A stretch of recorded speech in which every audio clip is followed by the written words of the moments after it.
ଯେତେବେଳେ ଚାହିଁବେ ସେ ନାରୀ ତୁମକୁ ଦବ। ମିଳନ ପାଇଁ ରାତିଦିନ ରୁମ୍କୁ ଡାକିବ। କେବଳ ନିଜ ପକେଟରେ ଏହି ଜିନିଷ ରଖିଦିଅନ୍ତୁ। ସେ ନାରୀ 5 ମିନିଟରେ ତୁମ ପାଖକୁ ଆସିବ। ଯାହା ଚାହିଁବେ ତାହା କରିବ।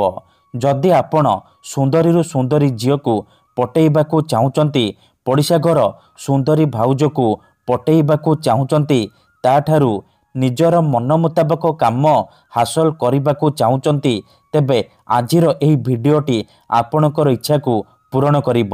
କେବଳ ଆପଣଙ୍କୁ ନିଜ ପକେଟରେ ଏହାକୁ ରଖିବାର ଅଛି। ଗ୍ୟାରେଣ୍ଟି ଦେଉଛି 5 ମିନିଟରେ ସିଏ ଝିଅ ହେଉ ବା ସୁନ୍ଦରୀ ଭାଉଜ ତୁମ ପ୍ରେମରେ ଦିବାନୀ ହେଇଯିବ।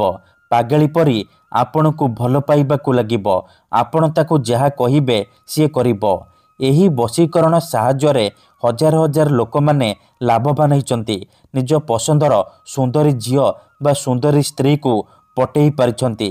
ତେଣୁ ଆପଣ ବି ମୋ କଥା ମାନି ଗୋଟିଏ ଥର ନିଜ ପକେଟରେ ଏହି ଜିନିଷ ରଖନ୍ତୁ। ଗ୍ୟାରେଣ୍ଟି ଦେଉଛି ଯେଉଁ ଝିଅ ପଟୁନଥିଲା ସେ ଝିଅ ଆପେ ଆପେ ପଟିଯିବ। ଆପଣଙ୍କୁ ଭଲ ପାଉଛି ବୋଲି କହିବ। ଯେଉଁ ବିବାହିତା ନାରୀ ବା ପଡ଼ିଶା ଘର ଭାଉଜକୁ ଆପଣ ଦିନରାତି ଭାବୁଛନ୍ତି, ସିଏ ନିଜେ ଫୋନ୍ କରିବ, ହାତ ଧରିକି ରୁମ୍କୁ ଡାକିବ, ଯାହା ଚାହିଁବେ ତାହା କରିବ। ନମସ୍କାର ଫ୍ରେଣ୍ଡସ୍, ଓଡ଼ିଆ ଫଣ୍ଡା ଚ୍ୟାନେଲକୁ ଆପଣମାନଙ୍କୁ ସ୍ୱାଗତ। ଆଜିର ଏହି ଭିଡ଼ିଓଟିରେ ମୁଁ ଆପଣଙ୍କୁ ଶିଖେଇବି ଆପଣ କିପରି ଘରେ ବସି ବସି ଝିଅ ପଟେଇ ପାରିବେ, ସୁନ୍ଦରୀ ପଡ଼ିଶା ଘର ଭାଉଜକୁ ପଟେଇ ପାରିବେ, ତାଠାରୁ ନିଜର ମନ ମୁତାବକ କାମ ହାସଲ କରିପାରିବେ। ଏହି ବଶୀକରଣ ଦୁନିଆର ସବୁଠାରୁ ଶକ୍ତିଶାଳୀ ବଶୀକରଣ। ଯିଏ ବି ଏହାକୁ କରିଛି 100ରୁ 100% ସଫଳ ହେଇଛି। ବର୍ଷ ବର୍ଷ ଧରି ଭାଙ୍ଗି ଯାଇଥିବା ପୁରୁଣା ପ୍ରେମକୁ ଫେରାଇ ଆଣିପାରିଛି। ସୁନ୍ଦରୀ ପଡ଼ିଶା ଘର ଭାଉଜଠାରୁ ନିଜର ମନ ମୁତାବକ କାମ ହାସଲ କରିପାରିଛି। ତେଣୁ ମୋର ଆପଣମାନଙ୍କୁ ଅନୁରୋଧ କି ମନରେ କୌଣସି ଖରାପ ଉଦ୍ଦେଶ୍ୟ କିମ୍ବା କୌଣସି ଖରାପ କାମ ପାଇଁ ଆପଣ ଏହି ବଶୀକରଣକୁ ପ୍ରୟୋଗ କରିବେନି। ଠିକ୍ ଅଛି? କାହିଁକି ନା ଏହି ବଶୀକରଣର କୌଣସି ପ୍ରକାର କାଟ ନାହିଁ। ମାତ୍ର ଥରେ, ହଁ ଫ୍ରେଣ୍ଡସ୍, ମାତ୍ର ଥରେ ଯେଉଁ ଝିଅ ବା ନାରୀ ଉପରେ ଏହି ବଶୀକରଣ ଗୋଟିଏ ଥର ପ୍ରୟୋଗ କରିଦେବେ, ସିଏ ସେହି ସମୟଠାରୁ ଆପଣଙ୍କର ବଶରେ ହେଇଯିବ। ଆପଣଙ୍କର ସବୁ କଥା ମାନିବ। ଆପଣ ତାକୁ ଯାହା କହିବେ ସିଏ କରିବ। କୌଣସି ପ୍ରକାର ବାଧା ଦେବ ନାହିଁ। କେବଳ ଆପଣଙ୍କୁ ନିଜ ପକେଟରେ ଏହି ଜିନିଷ ରଖିବାର ଅଛି। ତାପରେ ଦେଖିବେ ଚମତ୍କାର। ଆଜ୍ଞା ହଁ, କେତେଥର ଏମିତି ହେଇଥାଏ କି ଆପଣ ଯେଉଁ ଝିଅକୁ ଭଲ ପାଉଛନ୍ତି, ହେଲେ ସେ ଝିଅ ଆପଣଙ୍କୁ ଭଲ ପାଉନି, ଅନ୍ୟ କାହାକୁ ଭଲ ପାଉଛି।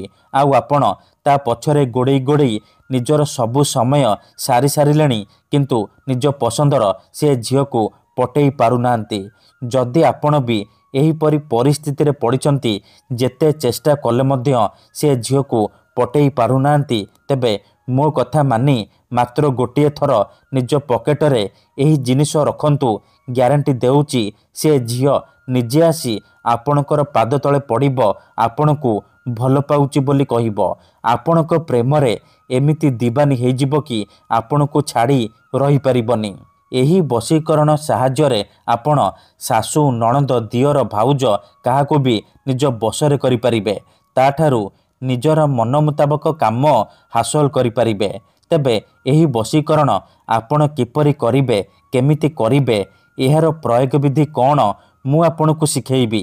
ସମ୍ପୂର୍ଣ୍ଣ ପ୍ରୟୋଗ ବିଧି ମୁଁ ଆପଣଙ୍କୁ ଠିକ୍ ଭାବରେ ଶିଖେଇବି। ଜାଣିବା ପାଇଁ ମୋର ଆପଣମାନଙ୍କୁ ଅନୁରୋଧ କି ଆପଣ ଭିଡ଼ିଓଟିକୁ ମୂଳରୁ ଶେଷ ପର୍ଯ୍ୟନ୍ତ ପୁରା ଧ୍ୟାନ ସହିତ ଦେଖନ୍ତୁ। ତେବେ ଯାଇକି ଆପଣ ସମ୍ପୂର୍ଣ୍ଣ ପ୍ରୟୋଗ ବିଧି ଜାଣିପାରିବେ। ଅଧାରୁ ଛାଡ଼ିକି ପଳେଇଲେ କିମ୍ବା କାଟି କାଟି ଦେଖିଲେ ଆପଣ କିଛି ବି ବୁଝିପାରିବେନି। ପରେ କହିବେ, ଗୁରୁଜୀ ଆପଣଙ୍କର ବଶୀକରଣ କାମ କରୁନି। ଦେଖନ୍ତୁ, ବଶୀକରଣ ବିଧି ଜାଣିବା ପୂର୍ବରୁ ଗୋଟିଏ ଛୋଟିଆ କଥା ମନେ ରଖନ୍ତୁ। ବଶୀକରଣ ଏମିତି ସେମିତି କାମ କରେନି। ମନରେ ସମ୍ପୂର୍ଣ୍ଣ ବିଶ୍ୱାସ, ନିଷ୍ଠା ଆଉ ଏକାଗ୍ରତାର ସହିତ ଆପଣଙ୍କୁ ଏହି ବଶୀକରଣ କରିବାକୁ ପଡ଼ିବ। ତେବେ ଯାଇ ମୁଁ ଆପଣଙ୍କୁ ଗ୍ୟାରେଣ୍ଟି ଦେଉଛି ଆପଣ ଯେତେ ସୁନ୍ଦରୀ ଝିଅ ବା ସୁନ୍ଦରୀ ନାରୀକୁ ଚାହିଁବେ ତାକୁ ଅତି ସହଜରେ ପଟେଇ ପାରିବେ। ମୁହୂର୍ତ୍ତକ ଭିତରେ ପଟେଇ ପାରିବେ। ତାଠାରୁ ନିଜର ମନ ମୁତାବକ କାମ ହାସଲ କରିପାରିବେ। ମନେ ରଖନ୍ତୁ ଏହି ବଶୀକରଣ ବିଧିକୁ ଆପଣ କେଉଁ ବି ବାରରେ କରିପାରିବେ, କିନ୍ତୁ ଯେବେ ବି କରିବେ ସୂର୍ଯ୍ୟାସ୍ତ ପରେ ରାତି ସମୟରେ କରିବେ। ଏହି ବଶୀକରଣ କରିବା ପାଇଁ ଆପଣ ଖଣ୍ଡେ ସାଦା କାଗଜ ଆଣିବେ, କଳା ରଙ୍ଗର କଲମ ଆଣିବେ, ତାପରେ କୌଣସି ଏକ ଜାଗାରେ ଚୁପଚାପ ବସି ପଡ଼ିବେ। ଧ୍ୟାନ ରଖିବେ ଯେମିତି ଆପଣଙ୍କୁ କେହି ଦେଖିବେନି କିମ୍ବା ଡାକିବେନି। ତାପରେ କାଗଜରେ ଆପଣ କଳା କଲମର ସାହାଯ୍ୟରେ ଗୋଟିଏ ମନ୍ତ୍ର ଲେଖିବେ। ମନ୍ତ୍ରଟି ଧ୍ୟାନ ସହିତ ଶୁଣନ୍ତୁ। ଓମ୍ ନମ କାମଦେବାୟ ଆମୁକଂ ମେ ବଶ୍ୟମ କୁରୁ କୁରୁ ସ୍ୱାହା। ଆମୁକଂ ଜାଗାରେ ଆପଣ ସେଇ ଝିଅ ବା ସ୍ତ୍ରୀର ନାମ ଲେଖିବେ ଯାହାକୁ ଆପଣ ନିଜ ବଶରେ କରିବାକୁ ଚାହୁଁଛନ୍ତି। କାଗଜରେ ମନ୍ତ୍ର ଲେଖି ସାରିବା ପରେ ସେ କାଗଜକୁ ଭଲ ଭାବରେ ମୁଠେଇକି ଡାହାଣ ହାତରେ ମୁଠେଇକି ଧରିବେ, ଆଉ ଆଖି ବନ୍ଦ କରିକି ସେଇ ଝିଅ ବା ନାରୀକୁ ମନେ ମନେ ଭାବିବେ। ତାର ମୁହଁକୁ ନିଜ ମନରେ ଭାବିବେ। ତାପରେ ମନ୍ତ୍ରକୁ 21 ଥର ପଢ଼ିବେ।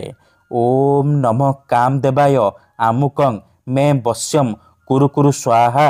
ଆମୁକଂ ଜାଗାରେ ଆପଣ ସେଇ ଝିଅ ବା ସ୍ତ୍ରୀର ନାମ କହିବେ ଯାହାକୁ ଆପଣ ବଶରେ କରିବାକୁ ଚାହୁଁଛନ୍ତି। ମନ୍ତ୍ରକୁ 21 ଥର ପଢ଼ି ସାରିବା ପରେ ସେ କାଗଜରେ ଗୋଟିଏ ଥର ଫୁଙ୍କିଦେବେ। ତାପରେ କ'ଣ କରିବେ, ସେ କାଗଜକୁ ନିଜ ତକିଆ ତଳେ ରଖିକି ଶୋଇପଡ଼ିବେ। ସକାଳୁ ଉଠିବା ମାତ୍ରେ ଆପଣ ସେ କାଗଜକୁ ନିଜ ତକିଆ ତଳୁ କାଢ଼ିକି ନିଜ ପକେଟରେ କିମ୍ବା ମନି ପର୍ସରେ ରଖିଦେବେ। ଗ୍ୟାରେଣ୍ଟି ଦେଉଛି ଯେପର୍ଯ୍ୟନ୍ତ ସେ କାଗଜ ଆପଣଙ୍କ ପାଖରେ ଥିବ ସେ ଝିଅ ହେଉ ବା ବିବାହିତା ନାରୀ ଆପଣଙ୍କର ବଶରେ ରହିବ। ଧନ୍ୟବାଦ।